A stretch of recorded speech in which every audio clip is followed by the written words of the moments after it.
নরসিংদী জেলার জাতীয় পিঠা নাকি নকশি পিঠা। সোশ্যাল মিডিয়া না থাকলে নতুন নতুন এই কথাগুলো জানতেই পারতাম না। তো আসসালামু আলাইকুম, হ্যালো বন্ধুরা, আমি মিষ্টি বলছি। আবারও চলে এলাম সবার মাঝে নকশি পিঠার ছোট্ট একটি মিনি ব্লগ নিয়ে। ঈদকে কেন্দ্র করে আমাদের বাঙালিদের ঘরে ঘরে নকশি পিঠা হচ্ছে একটি ঐতিহ্য পিঠা। বিশেষ করে আমাদের গ্রাম সাইডে ঈদ আসলে নকশি পিঠা তৈরির ধুম লেগে যায়। এবারের সোশ্যাল মিডিয়াতে ভাইরাল পিঠা হচ্ছে নকশি পিঠা, আবার সেই সাথে সেটাও শুনছি এটি নাকি নরসিংদী জেলার জাতীয় পিঠা। তবে আমার আম্মুর মুখে শুনেছি আমারও জন্মের আগে, আমার আগের জেনারেশন, তারও আগের জেনারেশন, এমনকি আমার আম্মুর জেনারেশন থেকে আমার আম্মুর বাড়িতে এই পিঠা তৈরি করা হতো। এখনো ঈদ আসলে নকশি পিঠা তৈরি না হলে আমার আম্মুর কাছে নাকি ঈদ ঈদ মনেই হয় না। নকশি পিঠা নাকি ঈদের আমেজকে আরো দ্বিগুণ বাড়িয়ে দেয়। তাই ঈদ আসলে ঈদের 2 দিন আগে থেকে আমাদের বাড়িতে নানা রকমের পিঠা তৈরি,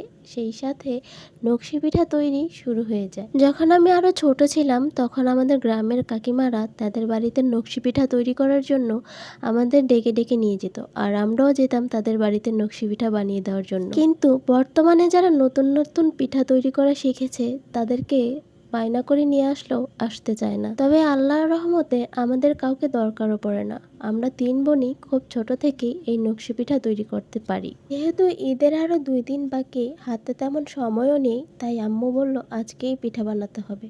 তাই আর দেরি না করে পিঠা বানাতে বসে পড়লাম। আমার এক আপুর যেহেতু একটু দূরে বিয়ে হয়েছে, সেক্ষেত্রে আমাদের একজন মেম্বার কমে গিয়েছে। তবে কোনো ব্যাপার না, মেম্বার আমাদের পরিপূর্ণ হয়ে গেছে জান্নাতকে দিয়ে। জান্নাতও এখন বর্তমানে খুব ভালো পিঠা বানাতে পারে। তাই ইফতারির পরপরই আম্মু পিঠার ডো তৈরি করে দিল। আমি, আমার আপু আর জান্নাত মিলে আমরা 3 জনে পিঠা বানাতে শুরু করে দিলাম।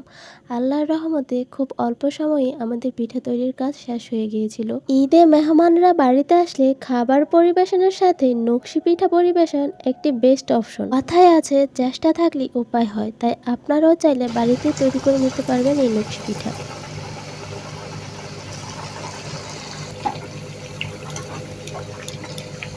আজ এখানেই রাখছি, দেখা হবে নতুন কোনো ভিডিওতে। সবাই লাইক, কমেন্ট, শেয়ার করে। আল্লাহ হাফেজ।